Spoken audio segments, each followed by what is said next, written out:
श्रीमंत श्री संत जगद्गुरु तुकाराम महाराज व भगवान शंकराच्या या पावन दरबारामध्ये आज कथेच्या निमित्ताने उपस्थित असणाऱ्या सर्व उपस्थित शिव भक्तांच्या चरणारविंदी आजची माझी शिव कथा या ठिकाणी नमस्कार करे। कालेगाव या पवित्र गावामध्ये भगवान शंकराच्या या पावन दरबारामध्ये आज आपण या ठिकाणी शिव कथेच्या निमित्ताने एकत्रित आलो आहोत। भगवान शंकराची कथा ही अगम्य अपूर्व आणि अनाकलनीय कथा आहे, ती कधी पूर्ण न होणारी कथा आहे। मला असं वाटतं भगवान शंकराची कथा ही पूर्ण न होणारी कथा असते तरी मात्र मानवाचं जीवन सुखी समृद्ध आणि समाधानी बनवणारी कथा या जगतामध्ये कोणती असेल तर त्या कथेचं नाव आहे शिव कथा। आणि म्हणून त्याच कथेचा विचार करण्याकरता आपण या ठिकाणी सज्जनांनो एकत्रित आलो आहोत। आयोजक, संयोजक, निमंत्रक आणि समस्त ग्रामस्थ कालेगावकरांना माझ्या व्यासपीठाकडनं पुन्हा एकदा मनापासून धन्यवाद व्यक्त करतो। ज्यांनी ज्यांनी प्रत्यक्ष अप्रत्यक्ष या जगद्गुरु श्री संत तुकाराम महाराजांच्या बीज सोहळ्याच्या कार्यक्रमानिमित्त आपली सेवा समर्पित केली असेल त्यांच्यासाठी महिला मंडळ एकदा जोरदार टाळी वाजवून त्यांचं स्वागत करा। सगळ्यांना या ठिकाणी मनापासून धन्यवाद देतो। वेळोवेळी ज्यांनी या शिव कथेची आठवण मला करून दिली सगळ्यांना या ठिकाणी मनापासून धन्यवाद व्यक्त करतो आणि माझ्या शिव महापुराण कथेला सज्जनांनो प्रारंभ करतो। शिव महापुराण कथेच्या मंडपामध्ये आपण एकत्रित आला आहात। मला असं वाटते भगवान शंकर हे आपल्या सनातन वैदिक हिंदू धर्माचं ते दैवत आहे आणि सनातन वैदिक हिंदू धर्मामध्ये तुमचा आणि माझा जर जन्म असेल तर प्रत्येकाने आपण त्या ठिकाणी भगवान शंकराच्या शिवालयामध्ये गेलं पाहिजे। रोज एक तांब्या पाणी आपण भगवान शंकराला त्या ठिकाणी समर्पित केलं पाहिजे। एवढ्या मोठ्या महिला तुम्ही माझ्या समोर बसलात, प्रत्येकीने मला प्रामाणिकपणे उत्तर द्या, किती महिला रोज भगवान शंकराच्या शिवालयामध्ये जातात आणि एक तांब्या पाणी समर्पित करतात? जरा हात वर करा, पाहू द्या बरं तुमचे चेहरे मला। अरे एवढ्या मोठ्या महिला आहेत आणि फक्त एक 10-5 हात वरती, बाकीच्यांना काय झालं, जमत नाही का? अवश्य करा, भगवान शंकराला पाणी समर्पित करा। अरे नाही तुम्हाला भगवान शंकराला काही देता येत ना, देऊ नका, पण कमीत कमी भगवान शंकराच्या शिवालयामध्ये जाऊन एक तांब्या पाणी समर्पित करा। कारण आपल्या महाराष्ट्रामध्ये अशी एक म्हण प्रचलित आहे, एक लोटा जल आणि सारी समस्ये का श्री शिवाय नमस्ते। ऐकता का नाही कधी तुम्ही? मग भगवान शंकराच्या शिवालयामध्ये आपण गेलो पाहिजे, भगवान शंकराला आपण जल समर्पित केलं पाहिजे। पण महिला मंडळ एक नियम आज आपल्याला पहिल्या दिवसाच्या कथेमध्ये करायचा आहे। भगवान शंकराच्या शिवालयामध्ये ज्या वेळेला तुम्ही जाल त्या वेळेला आता इथून पुढे एक लोटा जल समर्पित करायचं नाही, एक तांब्या पाणी तुम्ही समर्पित करायचं नाही, तर आता इथून पुढे तुम्ही 2 तांबे पाणी समर्पित करायचे। तुम्ही असं म्हणत असाल महाराज तुम्ही एक तांब्या पाणी समर्पित करणे हे तर शिवमहापुराण कथेचा संदेश आहे, मग तुम्ही 2 तांबे पाणी समर्पित करण्याकरता आम्हाला का सांगताय? त्याचं उत्तर आजच्या शिवमहापुराण कथेमधनं घेऊन जा. भगवान शंकराच्या शिवालयामध्ये ज्या वेळेला तुम्ही जाल त्यावेळेला इथून पुढे 2 तांबे जल समर्पित करायचे, 2 तांब्या पाणी समर्पित करायचे. पहिला तांब्या जो तुम्ही भगवान शंकराला समर्पित करायचे ते स्वतःच्या समाधानासाठी करायचा आहे, आणि दुसरा तांब्या जो तुम्ही भगवान शंकराला समर्पित करायचा आहे ना तो आपल्या गावाच्या कल्याणाकरता समर्पित करायचा आहे. 2 लोटे अर्थात 2 तांबे पाणी समर्पित करणं मला असं वाटतं एक आपल्या कल्याणाकरता, एक गावाच्या कल्याणाकरता, समाजाच्या कल्याणाकरता, सनातन वैदिक हिंदू धर्माच्या कल्याणाकरता आहे. नक्कीच आपण ते कराल मी अशी या ठिकाणी आशा बाळगतोय. भगवान शंकराच्या शिवालयामध्ये जाऊन मला असं वाटतं पाणी समर्पित करा, पहिला क्रमांकाचा नियम. आणि दुसरा नियम ऐका, भगवान शंकराच्या शिवालयामध्ये त्या ठिकाणी जात असताना तसं जायचं नाही, तर भगवान शंकराला सगळ्यात जास्त प्रिय जर काय असेल ना विवेक दादा, तर मला असं वाटतं ते बेलपत्र आहे बघा. सगळ्यात जास्त भगवान शंकराला जर काय आवडत असेल तर ते बेलपत्र आवडतंय. म्हणून कधीतरी भगवान शंकराच्या शिवालयामध्ये जा, कधीतरी सहृदयी अंतःकरणाने त्या ठिकाणी भगवान शंकराला बेलपत्र समर्पित करा. आणि बेलपत्र समर्पित करून तुमच्या अंतःकरणामध्ये जी अपेक्षा असेल ना ती अपेक्षा तुम्ही माझ्या भगवान शंकराला बोलून दाखवा. मला असं वाटते माझे भगवान शंकर तुमची झोळी कधी रिकामी ठेवणार नाही. मग गेलं पाहिजे, आपण केलं पाहिजे. पण पुन्हा एक त्याच्यात मध्ये नियम सांगतो, फक्त लोकाच्याच बेलाची पानं तोडून भगवान शंकरला वाहू नका, तर कधीतरी आपण सुद्धा आपल्या दारात, बाहेर, घरात जिथे वाटेल तिथे बेल वृक्ष लावण्याचं काम सुद्धा नक्की करा. बेल वृक्ष म्हणजे प्रत्यक्ष भगवान शंकराचं ते स्वरूप आहे. आणि बेल वृक्ष हे जर भगवान शंकराचं स्वरूप असेल तर आपण त्या ठिकाणी बेल वृक्ष सुद्धा लावलं पाहिजे. लोकांच्या झाडाची पानं तोडण्यापेक्षा कधीतरी आपण सुद्धा लावलेले बेलपत्र अर्थात जे बेलाचं झाड आहे त्याचे सुद्धा पानं कुणीतरी तोडून भगवान शंकराला समर्पित केले पाहिजे. बरोबर बोलतोय ना मी? म्हणून स्वार्था करता शिवभक्ती नाही, तर मला असं वाटते परार्था करता शिवभक्ती आहे दादा. आवड तुला बेलाची, आवड तुला बेलाची, बेलाच्या पानाची, हे भोळा शंकरा, हे भोळा शंकरा, आवड तुला बेलाची, आवड तुला बेलाच्या पानाची, हे भोळा शंकरा, आवड तुला बेलाची, आवड तुला बेलाची, बेलाच्या पानाची, हे भोळा शंकरा,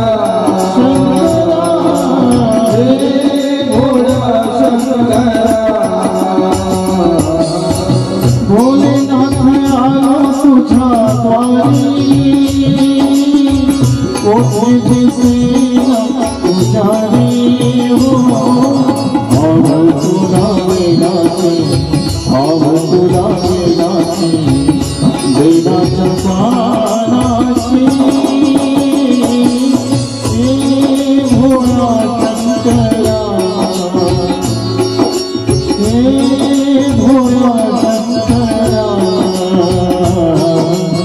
आवड तुला बेलाची, आवड तुला बेलाची, बेलाच्या पानाची, हे भोळा शंकरा, हे भोळा शंकरा, महादेवा, हे भोळा शंकरा. भगवान शंकराला त्या ठिकाणी बेलपत्र समर्पित करणं तुमचा आणि माझा तो धर्म आहे, आपण ते केलं पाहिजे दादा. त्याचबरोबर मला असं वाटते रोज मंदिरामध्ये जाऊन आपण दूध अभिषेक केला पाहिजे. ज्याच्याकडे दूध असेल त्याने भगवान शंकराला दूध त्या ठिकाणी समर्पित केलं पाहिजे. पण दूध कोणतं असलं पाहिजे ते नीट ऐका. दूध भगवान शंकराला समर्पित करण्याकरता जे असावं ना ते जरशा गाईचं नसलं पाहिजे तर गावरान गाईचं असलं पाहिजे. किती शेतकऱ्यांकडे किती कास्तकाराकडे गावरान गाई आहे, जरा हात वर करा पाहू द्या बरं तुमचे चेहरे मला. कारण आज महाराष्ट्राच्या कान्याकोपऱ्यामध्ये ज्या वेळेला मी शिवकथा आणि रामकथा करण्याकरता जातोय त्यावेळेला महाराष्ट्रातल्या बऱ्याच गोमाता ह्या कत्तल कारखान्यामध्ये गेल्याचं आम्हाला दिसते. म्हणून भगवान शंकराच्या शिवालयामध्ये अर्थात तुम्ही ज्या वेळेला जाल ना त्यावेळेला त्या ठिकाणी पवित्र गोमातेचं ते दूध असलं पाहिजे. पण महिला मंडळ ते सुद्धा नीट ऐका, दूध सूर्योदय होण्याच्या अगोदर ते दूध काढलेलं असलं पाहिजे. नाही तर सूर्य उगवल्याच्या नंतर तुम्ही अर्थातच 9 वाजता दूध काढले मग तुम्ही भगवान शंकराला समर्पित करण्याकरता जाल ते दूध भगवान शंकर मला असं वाटतं स्वीकारत नाही. तर भगवान शंकरला जे दूध लागते ना ते अर्थातच सूर्योदय होण्याच्या अगोदर ते दूध अर्थात काढलं पाहिजे. ते भगवान शंकराच्या शिवालयामध्ये घेऊन आपण गेलं पाहिजे. भगवान शंकराला ते दूध आपण त्या ठिकाणी समर्पित केलं पाहिजे. एक माझा पुण्यामध्ये जास्त शिकलेला मित्र मला भेटला होता आणि तो मला म्हणत होता की महाराज भगवान शंकराला दूध समर्पित करण्याची काय गरज आहे. भगवान शंकराला अर्थात दगडाला पुढे दूध समर्पित करत असतात का. पण एक गोष्ट लक्षात ठेवा, माझा वारकरी संप्रदाय असं सांगतोय की जे काही लिंग दिसते तुम्हाला जे शिवलिंग आहे त्या शिवलिंगाला पाषाण कधी म्हणायचं नाही. पाषाण म्हणू नये लिंगा असं आपल्या वारकरी संप्रदायामध्ये एक तत्व आहे.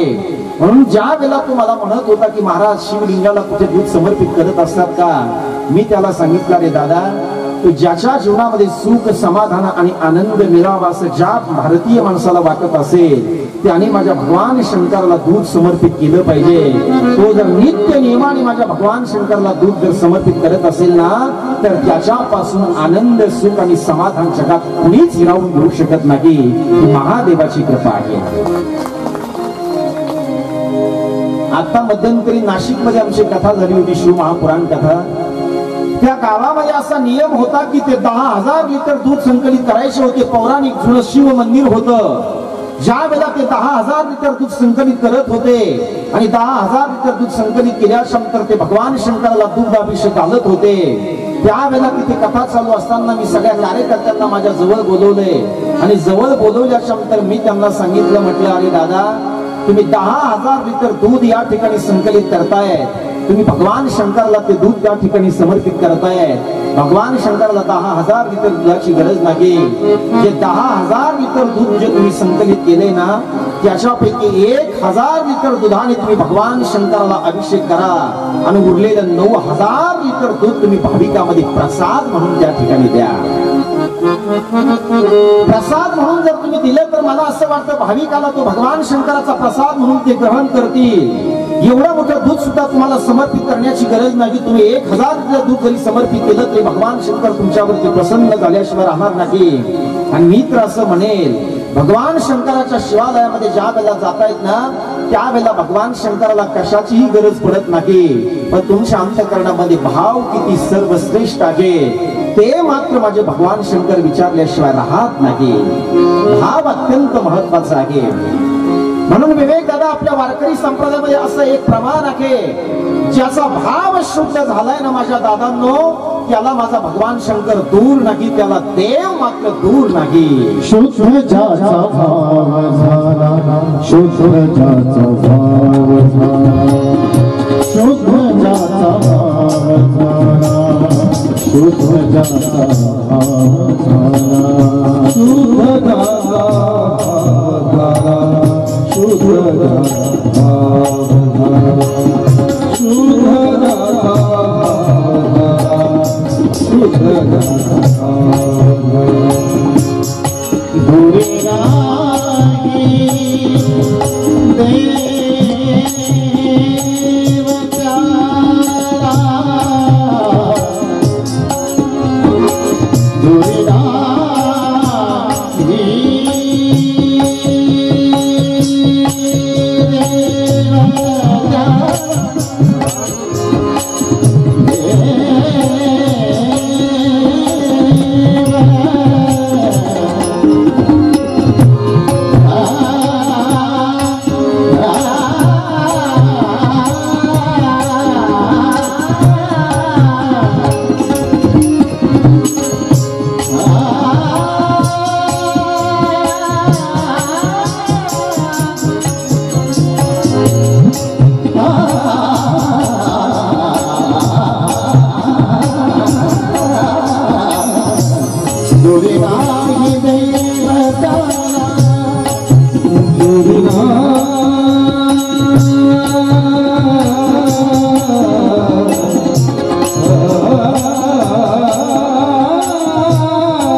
जोरदार टाळी वाजवा आमच्या सगळ्या महाराज मंडळींच्यासाठी. धन्यवाद. भगवान शंकराप्रती आपल्या अंतःकरणातला भाव हा शुद्ध असावा लागतो. म्हणून महिला मंडळी प्रश्न विचारतो मी, जरा नीट ऐका. तुमच्या नवऱ्याला आवडेल ती भाजी तुम्ही घरामध्ये केली पाहिजे का, अर्थात तुम्हाला स्वतःला आवडेल ती भाजी केली पाहिजे? जरा बोला माझ्याशी. आज मी खरं सांगू का बरं का गायकवाड दादा, मी खरं सांगतो. आज मी काळेगावच्या या पवित्र मातीमध्ये या ठिकाणी श्री महापुराण कथा करण्याकरता जे आलोय ते कथाकार म्हणून आलो नाही. आज मी काळेगावच्या या पवित्र मातीमध्ये जे कथा करण्याकरता आलोय ते राम कथाकार म्हणून सुद्धा आलो नाही. आज मी काळेगावच्या मातीमध्ये या ठिकाणी कथा करण्याकरता आलोय ते कीर्तनकार म्हणून सुद्धा आलो नाही. तर आज मी काळेगावच्या मातीमध्ये जे श्री महापुराण कथा करण्याकरता आलोय ना, ते माझे काळेगावकरांचा मुलगा म्हणून आलोय. म्हणून तुम्ही सगळ्यांनी माझ्याशी बोललं पाहिजे. माझा प्रश्न असा आहे की तुम्हाला आवडेल ती भाजी तुम्ही केली पाहिजे का तुमच्या मालकाला आवडेल ती भाजी केली पाहिजे? मला दृष्टांत नाही तर मला सिद्धांत सांगायचे म्हणून मी तुम्हाला हा प्रश्न विचारलाय. काय यांना करायला लावता तुम्ही घरात भाजी? काय करताय तुम्ही? आमच्या आजीने असं उत्तर दिलंय की महाराज आम्ही आमच्या मालकाला आवडेल तीच भाजी आम्ही करणार. बरोबर बोलतोय ना? मालकाला आवडेल ती भाजी करणार. सरपंच बरोबर बोलतोय का? मालकाला आवडेल ती भाजी जर तुम्ही केली तर मला असं वाटतंय तुमचा मालक तुमच्यावरती प्रसन्न झाल्याशिवाय राहणार नाही. आणि तुमचा मालक जर तुमच्यावर प्रसन्न झाला तर येत्या मकर संक्रांतीला तो तुम्हाला 2 लाखाचं गंठन केल्याशिवाय राहणार. दृष्टांत सोडा, आता सिद्धांत ऐका. घरामध्ये जर एखाद्या वेळेला तुमच्या मालकाला आवडेल ती भाजी जर तुम्ही केली तर तुमचा मालक तुमच्यावरती प्रसन्न होतोय. तुमचा मालक जर तुमच्यावरती प्रसन्न झाला तर तो तुम्हाला 2 लाखाचं गंठन करून दिल्याशिवाय राहत नाही.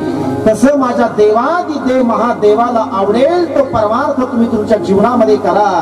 मला असं वाटतं महादेवाला आवडेल तो परमार्थ जर तुम्ही तुमच्या जीवनामध्ये जर केला ना तर तुम्हाला महादेवाच्या मंदिरात जाण्याची गरज पडणार नाही. तर एक दिवशी त्याच मंदिरातला देव तुमच्या घरी आल्याशिवाय राहणार नाही.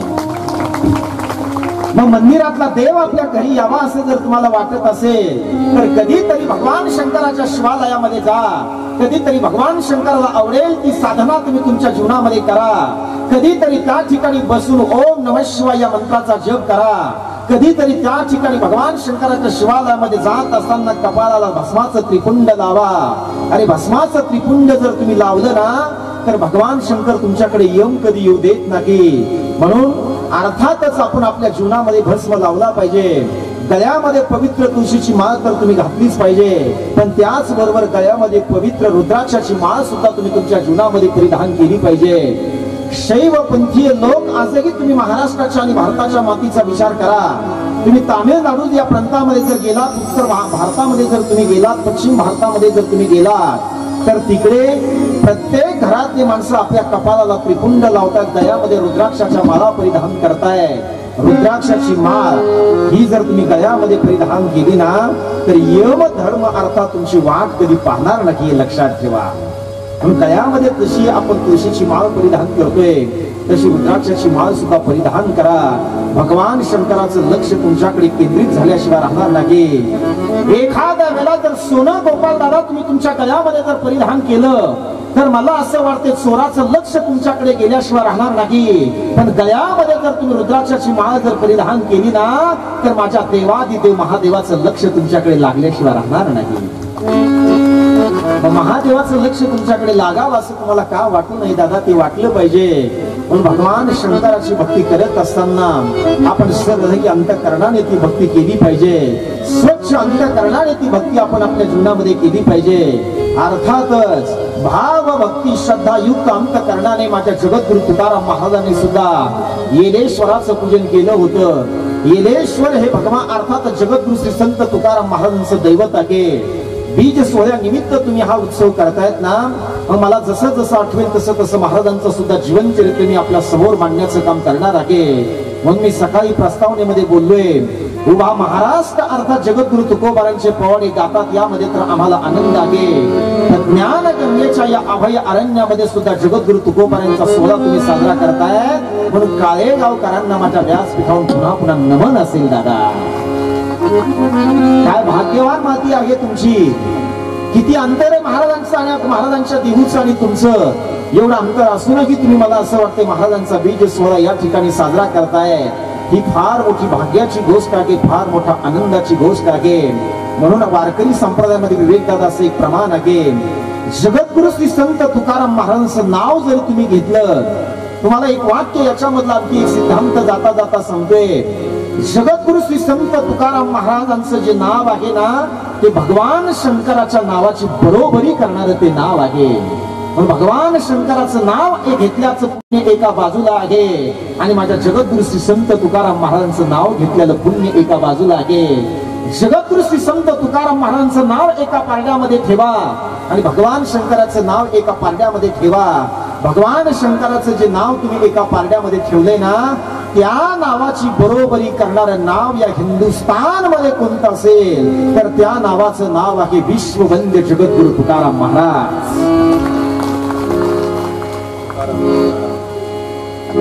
तुकाराम तुकाराम म्हणता पिया,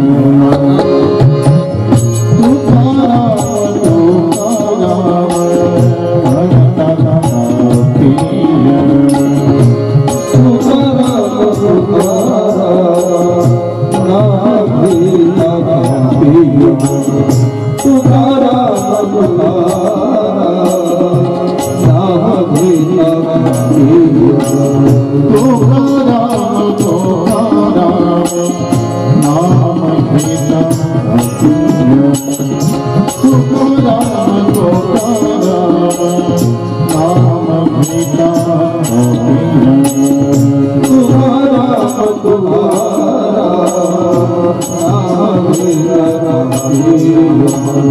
तुकाराम तुकाराम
नाम घेता पिया, तुकाराम तुकाराम नाम घेता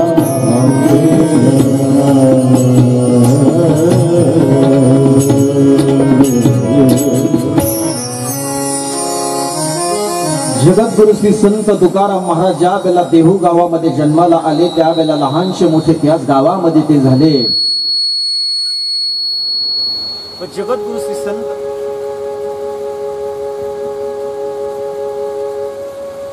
जगद्गुरु श्री संत तुकाराम महाराज ज्या वेळेला लहानशे मोठे त्या गावामध्ये होत आहेत ना, त्या वेळेला येलेश्वराची भक्ती ते आपल्या रक्तामध्ये उतरवत आहेत। येलेश्वर भगवंताच्या देवादिदेव महादेवाच्या दरबारामध्ये माझे जगद्गुरु श्री संत तुकाराम महाराज जात आहेत। आवाज द्या थोडा। आणि महाराज ज्या वेळेला येलेश्वराच्या पावन दरबारामध्ये जातात त्या वेळेला येलेश्वराला त्या ठिकाणी सासीर सासांग दंडवत माझे जगद्गुरु श्री संत तुकाराम महाराज करतायत। आणि जगद्गुरु श्री संत तुकाराम महाराज त्या काळामध्ये रोज माझ्या येलेश्वराला त्या ठिकाणी सज्जनांनो दुग्ध अभिषेक करत होते। रोज माझे जगद्गुरु श्री संत तुकाराम महाराज त्या ठिकाणी येलेश्वराला बेलपुत्र त्या ठिकाणी समर्पित करत होते। म्हणून तुम्हाला प्रसंग मागित आहे का नाही ते मला मागित नाही। येलेश्वराचे पूजिले येलेश्वराचे पूजिले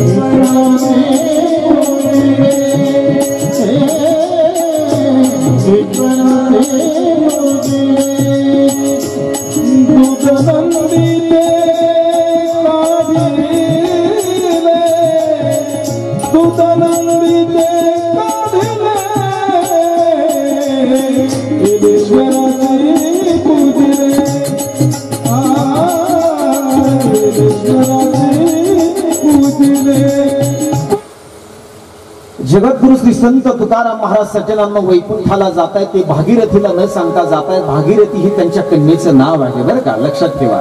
उद्या विचारलं तर सांगता आलं पाहिजे तुम्हाला काय नाव आहे जगद्गुरु तुकाराम महाराजांच्या कन्येचं? भागीरथी। भागीरथीला न सांगता ज्या वेळेला जगद्गुरु श्री संत तुकाराम महाराज सदेह वैकुंठाला जात आहेत, या जगतामध्ये एकच माझ्या जगद्गुरु श्री संत तुकाराम महाराजांचा इतिहास असा जिवंत इतिहास आहे। आजपर्यंत मला असं वाटतं सदेह वैकुंठाला जगद्गुरु श्री संत तुकाराम महाराजांच्या शिवाय कुणी गेलं नाही। एक पहिले जे गेले ते धर्मराज गेले आणि धर्मराजाच्या नंतर सदेह वैकुंठाला जर कोण गेला असेल ना तर या महाराष्ट्राच्या मातीमध्ये एक व्यक्तिमत्व जन्माला आलं। त्या व्यक्तिमत्वाचं नाव आहे जगद्गुरु श्री संत तुकाराम महाराज। श्यामदादा ज्या वेळेला ते निघून गेले आणि निघून गेल्याच्या नंतर त्या ठिकाणी भागीरथी धावा करते, आपल्या बापाचा धावा करतायत। अर्थात माझे बाबा कुठे गेले? रोज तर ज्या वेळेला ते डोंगरावरती भजन करण्याकरता जात असायचे त्या वेळेला ते मला सांगून जात असायचे, पण आज माझे बाबा कुठे गेले? बाबा कुठे गेले तर बाबा सदैव वैकुंठाला गेले होते। त्यावेळेला माझी भागीरथी धावा करते आणि भागीरथीने ज्या वेळेला धावा केला ना त्यावेळेला माझे जगद्गुरु तुकाराम महाराज वैकुंठाला गेलेत ना, वैकुंठाला गेलेले जगद्गुरु तुकाराम महाराज स्वतःच्या मुलीकरता पुन्हा वैकुंठातून परत येत आहे। हा माझ्या जगद्गुरु तुकाराम महाराजांचा चमत्कार आहे। भागीरथीसाठी वरून येत आहे जगद्गुरु श्री संत तुकाराम महाराज वैकुंठातून 3 वेळा परत येत आहे। जगद्गुरु श्री संत तुकाराम महाराज पहिल्यांदा वैकुंठातून परत येत आहे ते स्वतःच्या मुलीकरता परत येत आहे। जगद्गुरु श्री संत तुकाराम महाराज वैकुंठातून दुसऱ्यांदा परत येत आहे ते संत जगनाडे महाराजांच्यासाठी येत आहे। आणि जगद्गुरु श्री संत तुकाराम महाराज वैकुंठातून पुन्हा एकदा तिसऱ्यांदा परत ते वैकुंठातून परत या ठिकाणी येत आहे ते श्री संत निरोबारांच्यासाठी येत आहे। निरोबारागी जगद्गुरु तुकाराम महाराजांचे भक्त होते, अर्थातच ते जगद्गुरु तुकाराम महाराजांना मानणारे होते। त्यांनी धावा करावा आणि माझ्या जगद्गुरु तुकाराम महाराजांनी परत वैकुंठातून यावं हा माझ्या जगद्गुरु तुकाराम महाराजांचा अधिकार आहे, अर्थातच या सगळ्या भक्तांचा अधिकार आहे। जगद्गुरु तुकाराम महाराज परत येत आहे म्हणून अशी घटना तुम्ही सगळ्या संतांचा इतिहास तपासा। पण वैकुंठाला गेलेले संत पुन्हा या मृत्यू लोकामध्ये परत आले। सचिन दादा असा इतिहास आपल्या महाराष्ट्राला पुन्हा नाही। म्हणून जगद्गुरु श्री संत तुकाराम महाराज ज्या वेळेला वैकुंठात मी सांगेल तुम्हाला पुढे जसा जसा वेळ भेटेल, पण मला शिव भक्ती आणि जगद्गुरु तुकाराम महाराजांचं दर्शन आपल्यापर्यंत करून द्यायचे। जगद्गुरु श्री संत तुकाराम महाराज वैकुंठाला जाताना या महाराष्ट्राचा निरोप घेत आहेत. आम्ही जातो तुम्ही कृपा असू द्यावी, सकळा सांगावी विनंती माझी, वाढ वेळ झाला उहा पांडुरंग, वैकुंठा श्रीरंग बोलावितो. जगद्गुरु तुकाराम महाराज वैकुंठाला जावे आणि देवादिदेव महादेवाचं जे रूप आहे ना, ते माझं देवादिदेव अर्थात देवादिदेव महादेवाचं जे रूप आहे ते पवन पांडुरंग परमात्मा आहे. पांडुरंग परमात्मा सुद्धा अर्थात त्या ठिकाणी माझ्या जगद्गुरु तुकाराम महाराजांसाठी रडावं, त्यांच्या डोळ्याला पाणी यावं. म्हणून महिला मंडळ जीवन जगत असताना अशा पद्धतीने जीवन जगा की आपण गेल्याच्या नंतर कमीत कमी आपल्या गावाच्या डोळ्याला पाणी आलं पाहिजे. जगद्गुरु तुकाराम महाराज जात आहेत त्यावेळेला कोपिने पाटील गावीचे हे लोक हा नंतरचा इतिहास आहे. पण जगद्गुरु तुकाराम महाराज ज्या वेळेला वैकुंठाला जातात त्यावेळेला ते अर्थातच माझ्या पांडुरंगाच्या डोळ्याला सुद्धा पाणी यावं. आणि म्हणून पांडुरंग परमात्मा हे रूप जे आहे ना ते भगवान शंकराचंच रूप आहे. भगवान शंकर आणि मला असं वाटतंय पांडुरंग परमात्मा विवेक दादा वारकरी संप्रदाय या दोन देवामध्ये भेद तयार अर्थात करायला तयार नाही.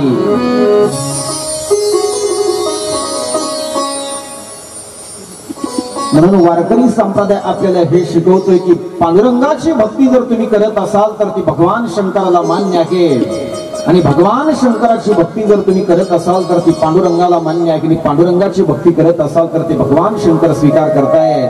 दोन्ही देव एक आहे. म्हणून महिला मंडळ पुरुष मंडळ सगळ्यांना मला असा प्रश्न विचारायचा, किती लोक दरवर्षी आषाढीला पंढरपूरला जातात? जर हात वर करा पाहुद्या बरं तुमचे चेहरे. मला आषाढीला पायी जात नाही तुम्ही?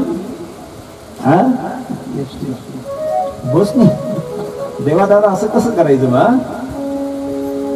कधीतरी पायी पंढरपूरला जा, पांडुरंगाच्या दर्शनाकरता जा. आषाढी सोहळा ज्या वेळेला निघतोय ना आळंदीमधनं तुकाराम महाराजांची दिंडी अर्थात ज्या वेळेला निघते, महाराष्ट्रामधून 2 दिंड्या निघतायत. एक आळंदीमधून निघते आणि दुसरी जी निघते ती जगद्गुरु श्री संत तुकाराम महाराजांच्या गावातून नाम देहू गावामधून निघते. अशा 2 दिंड्या ज्ञानोबा तुकोबर यांचं भजन करत करत त्या पंढरपूरला जात आहे. मी का सांगतोय तुम्हाला? इतिहास सांगायचा आहे मला.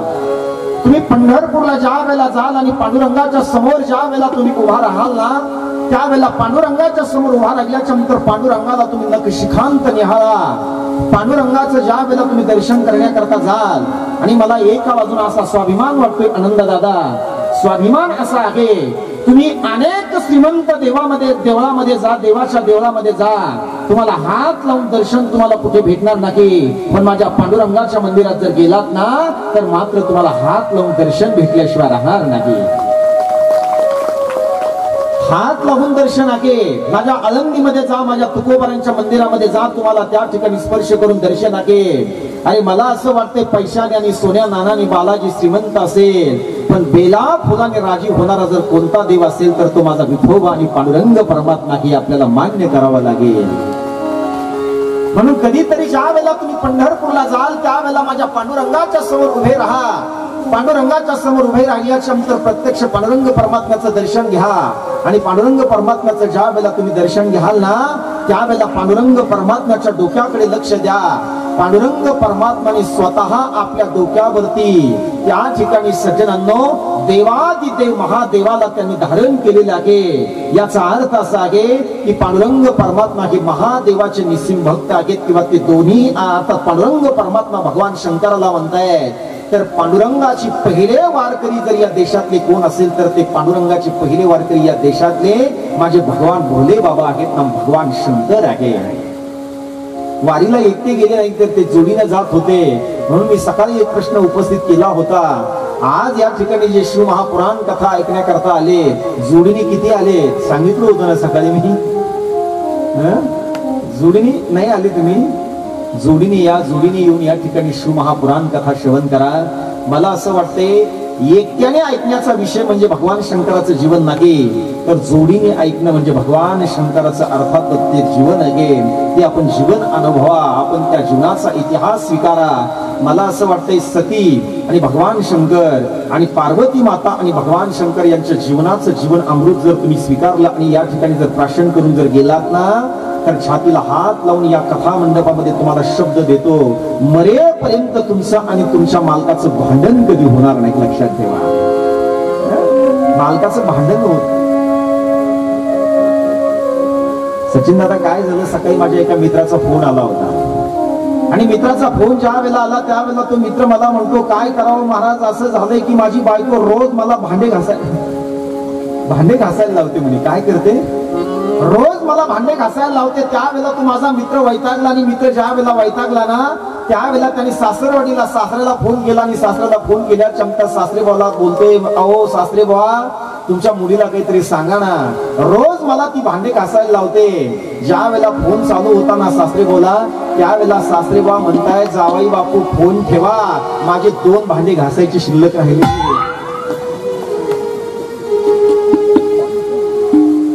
सासऱ्याची तर ही अवस्था आहे तर जावाई बापूची काय?